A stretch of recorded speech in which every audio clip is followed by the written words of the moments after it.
Avrebbe compiuto 4 mesi oggi. Il cuore della piccola Ambra Halilovic, invece, ha smesso di battere ieri mattina, improvvisamente, nel campo nomadi di Sandrigo, gettando nella disperazione la sua famiglia e l'intera comunità.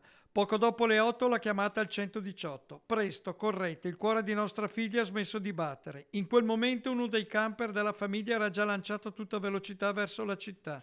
La posizione segnalata alla centrale del SUEM è il parcheggio di un bar di via Chizzalunga, lungo la Marosticana. Automedica e ambulanza vengono inviate in codice rosso, ma quando i soccorritori arrivano sul posto non trovano nessuno. La famiglia ha già deciso di proseguire direttamente verso il San Bortolo, nel disperato tentativo di guadagnare tempo. Al pronto soccorso li attendono i medici guidati dal primario Foscarina Dalla Rocca e l'equipe della terapia intensiva pediatrica coordinata da Paola Ferrarese. Le manovre di rianimazione vanno avanti per oltre 30 minuti, ma ogni sforzo risulta vano. Il decesso viene constatato davanti ai genitori, ai fratellini, ai nonni e agli zii, arrivati in ospedale in una ventina.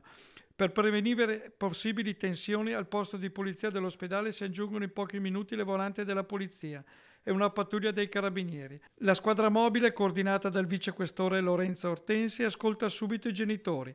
La procura di Vicenza, con il sostituto procuratore Roderick Blattner, apre un fascicolo senza indagati e dispone l'autopsia per chiarire le cause della morte.